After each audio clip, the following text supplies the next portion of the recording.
রাজশাহী আদালত চত্বরে সকাল থেকে অর্ধ দিবস কর্মবিরতি পালন করেছেন আদালতে কর্মরত বিভিন্ন শ্রেণীর কর্মচারীরা।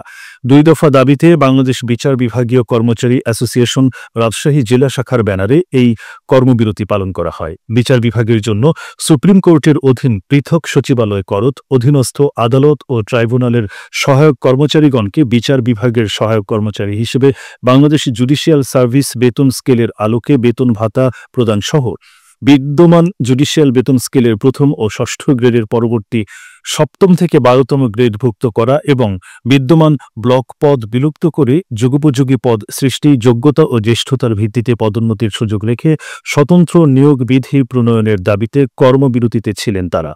আজ সকাল ৯:৩০ থেকে ১১:৩০ পর্যন্ত রাজশাহী চিফ জুডিশিয়াল আদালত চত্বরে এ কর্মবিরতি পালন করা হয়। কর্মবিরতি পালনকালে রাজশাহীর আদালতে কর্মরত কর্মচারীগণ বলেন, আমরা দুইটা দাবি নিয়ে এখানে দাঁড়িয়েছি। আসলে আমরা যে বিচার বিভাগের কর্মচারী, আমরা এই স্বাধীনতার পর থেকে অবহেলিত। আমরা যে বিচার বিভাগে কাজ করে আমরা যে তাদের জীবনের সব কিছু দেওয়ার পরেও যেন তাদের সন্তান না আমরা জনপ্রশাসনের কর্মচারী হিসাবে গণ্য হয়, এটাই আমাদের আক্ষেপ।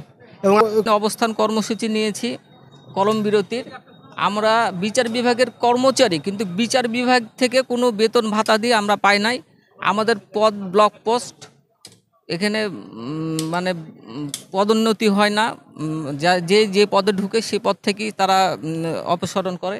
এবং হাইকোর্টের কর্মচারীদের বেতন আলাদা, জজ কোর্টের কর্মচারীদের আলাদা, জুডিশিয়াল ম্যাজিস্ট্রেটের বেতন কাঠামো আলাদা, সব আলাদা আলাদা। যদি বিচার বিভাগের কর্মচারী আমরা হই তাহলে সবার বেতন স্কেল একরকম হতে হবে। আমাদের দাবি হচ্ছে ব্লক পোস্ট বিলুপ্ত করে যুগোপযোগী পদ সৃজনপূর্বক যোগ্যতার ভিত্তিতে পদোন্নতি দেওয়া এবং আমাদেরকে বিচার বিভাগের সহায়ক কর্মকর্তা কর্মচারী হিসেবে জুডিশিয়ালির আওতায় নিয়ে আসা। আমাদের কেন্দ্রীয় কমিটির নির্দেশে আমরা সারা বাংলাদেশ ৬৪টা ডিস্ট্রিক্টে আমাদের ২ দফা দাবি আদায় সমলক্ষ্যে আমরা সবাই দলবদ্ধ একসাথে দাঁড়াইছি। দুইটা কারণে দাঁড়াইছি। একটা হচ্ছে যে প্রথমেই আমাদেরকে মনে রাখতে হবে যে আমরা বৈষম্যের শিকার। এই কারণে আমরা দাঁড়িয়েছি। আমাদের বৈষম্য দূর করতে হবে, পদোন্নতির ক্ষেত্রে শিথিলতা করতে হবে। আমরা যদি দাবি পূরণ না হয় তাহলে এর থেকে কঠোরতম আন্দোলনে আমরা ইনশাল্লাহ যাব, এরকম আমাদের মন মানসিকতা।